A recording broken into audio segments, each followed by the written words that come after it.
Hello YouTube, my name is NerosCinema for Call of Duty World War II. Welcome back, ladies and gentlemen. Today we're going to be taking a look at the Liberty Strike community event because we are now partway through the Tier 3 challenge, and once we complete that challenge, we of course will get the American 2 variant of the M1911, which looks fantastic. But here's the thing, it's looking like we aren't going to complete the entire event on time. It's looking like we will complete Tier 3 and we will complete Tier 4, but Tier 5 does not look like it's going to be completed, which would be a real shame. So the goal of the event is to hit 260 million wins before 10 a.m. on July 24th. When the event first went live, we quickly jumped up to 524,000 wins with 21 days and 22 hours remaining in the event. Well, this afternoon, we now have 12 days and 22 hours remaining, and we have 105 million wins, which means that we've collectively picked up 104,517,669 wins over the course of the past 9 days. This gives us an average of 11,613,074 wins per day, and with 12.92 days remaining, this means if we keep this pace up, we are going to fall about 4.5 million wins short of completing the event on time, which would be both hilarious and really sad. Now, 4.5 million wins may sound like a lot, but using our daily average, it's really just half a day's worth of wins, but either way, we are going to be cutting it extremely close. It's no secret that Call of Duty World War II has slowed down quite a bit over the course of the past couple of months. With each passing month, we have less players than we did before, and as we get closer to Black Ops 4, it's to be expected. I mean, this happens every single year, but how bad would it look for Sledgehammer if we ended up failing their community challenge? I don't think that the Call of Duty community has ever failed a challenge in the history of the franchise, though chances are Sledgehammer's not going to let that happen. Chances are they're going to give us some sort of a universal double XP weekend or some sort of other offer or incentive to make people want to play more over the course of this week as well as next week.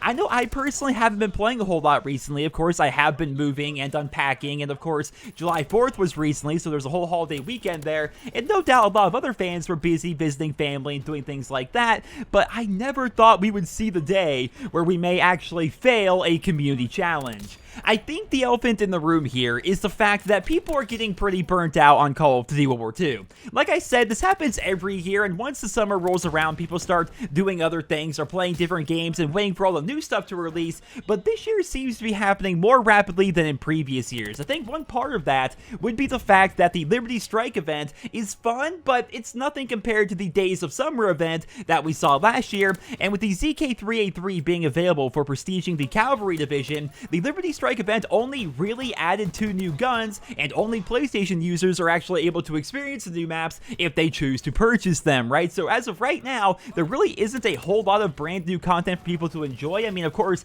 the Riot Shields are in the game and the new Cavalry Division, but a lot of people don't like the Riot Shields or the Cavalry Division, so it's really a hit or miss situation on the part of Sledgehammer Games. And like I said, regardless of what they add to the game, there are a lot of people that are just burnt out on Call of Duty World War II or left the game a long time ago with all the bad decisions that they made over the course of this game's life cycle. So this is definitely one of the more interesting years in the Call of Duty franchise. I mean, I said it before the game even came out. I mean, with it being set in World War II and them going back to their roots, it was going to be an interesting year, but I don't think any of us anticipated the roller coaster that this game would end up actually being. I think there's a lot that Sledgehammer could do right now to improve the game and make it better for not only the foreseeable future, but months and months ahead going into the Black Ops 4 life cycle, which is pretty important. I don't think a lot of people understand that, but I think it's pretty important that Sledgehammer continues to update this game and make changes, because Black Ops 4 may not be everybody's cup of tea, and I have a feeling that a lot of people are suddenly going to realize how much they enjoyed Call of Duty World War II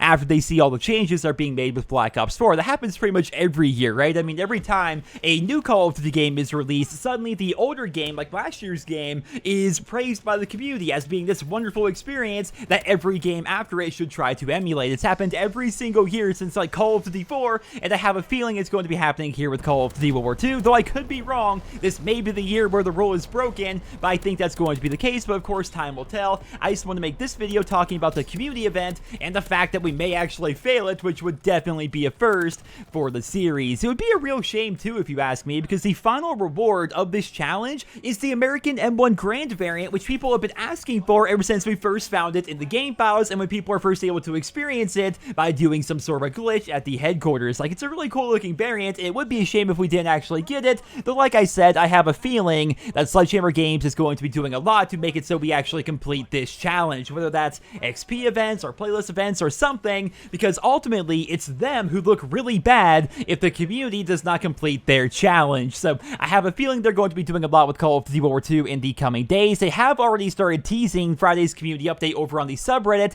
and they've also revealed that we are going to be getting Hardcore Ricochet and a Leave Reaction Sniper only playlist this weekend, which should be pretty fun. And as always, I will keep you guys updated with more information as it becomes available. But until then, I hope you guys all enjoyed this video. Leave your thoughts and feedback down there in the comment section below, and I hope you guys all have a wonderful day.